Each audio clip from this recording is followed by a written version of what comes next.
आप में से ज़्यादातर लोगों की दिक्कत यह होती है कि मैं कई दिनों से और महीनों से यह कह रहा हूँ, मैं दौलतमंद हूँ, मैं अमीर हूँ, लेकिन कुछ नहीं हुआ। ऐसा इसलिए होता है कि आप कहते हैं मैं दौलतमंद हूँ, मैं अमीर हूँ, तो आपको मन ही मन लगता है कि मैं खुद से झूठ बोल रहा हूँ। एक व्यक्ति का इस बारे में कहना है कि मैंने घोषणा की कि मैं अमीर हूँ, मैं यह करते करते थक चुका हूँ।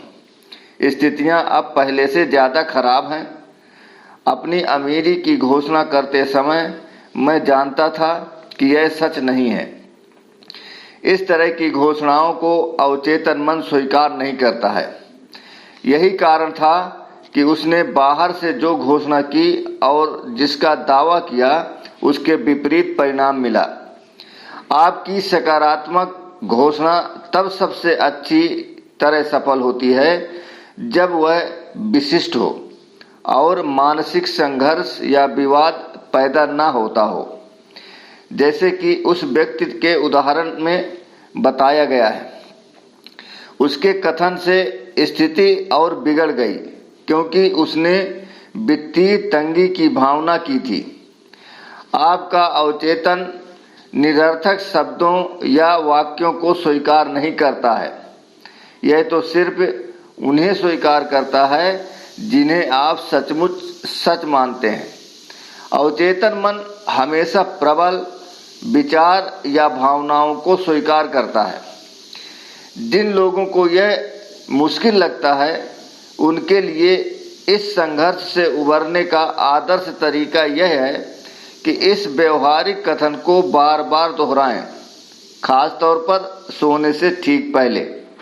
दिन रात मैं अपनी सभी रुचियों में समृद्ध हो रहा हूँ।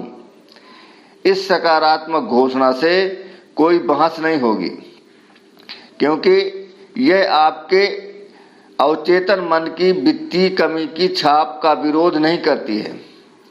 एक बिजनेसमैन बहुत चिंतित था। उसकी आर्थिक स्थिति बहुत खराब थी। उससे कहा गया कि वह अपने ऑफिस में शांत होकर बैठ जाए और बार बार दोहराए, मेरी बिक्री हर दिन बढ़ रही है। इस कथन के कारण उसके चेतन और अवचेतन मन मिलकर काम करने लगे, जिसके फलस्वरूप बाद में अच्छे परिणाम मिले।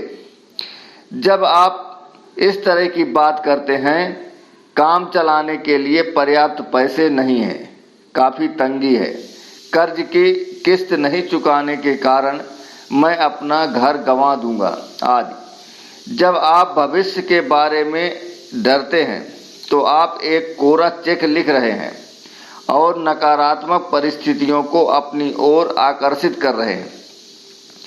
आपका अवचेतन मन आपके डर तथा नकारात्मक कथन को आपके आग्रह के रूप में स्वीकार करता है। फिर यह आपके तरीके से काम करना शुरू कर देता है, जिससे आपके जीवन में बाधाएं, विलंब, कमी और सीमाएं पैदा हो जाती हैं। आपका अवचेतन मन आपको चक्रवृद्धि ब्याज देता है, जिससे दौलत की भावना है उसे अधिक दौलत दी जाएगी, जिसमें कमी की भावना है उसे कम दिया जाएगा। आप जिस चीज को अपने अवचेतन में जमा करते हैं, यह उस चीज को कई गुना कर देता है और बढ़ा देता है। हर सुबह जब आप जागें तो समृद्धि, सफलता, दौलत और शांति के विचार जमा करें। इन अवधारणाओं पर सोचें, अपने मस्तिष्क को अधिकतम उनके साथ व्यस्त रखें। ये सृजनात्मक विचार जमा राशि की तरह आपके अवचेतन मन में पहुंच जाएंगे और प्रचुरता तथा समृद्धि ले आएंगे। अब शायद आप सोच रहे होंगे, ओह, मैंने ये किया था लेकिन कुछ नहीं हुआ। आपके परिणाम इसलिए नहीं मिले क्योंकि शायद 10 मिनट बाद ही आप डर के विचार में डूब गए थे और आपने उस अच्छे विचार को नकार दिया था जिसकी आपने घोषणा की थी। जब आप जमीन में कोई बीज बोते हैं तो आप उसी दिन बाद में उसे खोदकर वापस नहीं निकाल लेते हैं। आप उसे जड़ें जमाने और बढ़ने का मौका देते हैं। मान ले, उदाहरण के लिए आप यह कहने वाले हैं, मैं उस चीज के पैसे अदा नहीं कर पाऊंगा। इससे पहले कि आप मैं से आगे बढ़ें, वहीं रुक जाएं। इसे बदलकर सृजनात्मक कर दें, जैसे मैं सभी तरीकों से समृद्ध बनूंगा। दोस्तों, ऐसी ही ज्ञानवर्धक वीडियो देखते रहने के लिए चैनल को सब्सक्राइब करें, वीडियो को लाइक एवं शेयर करें। यदि आप हमें कुछ सुझाव देना चाहते हैं तो अपना कमेंट अवश्य दें। Thanks for watching.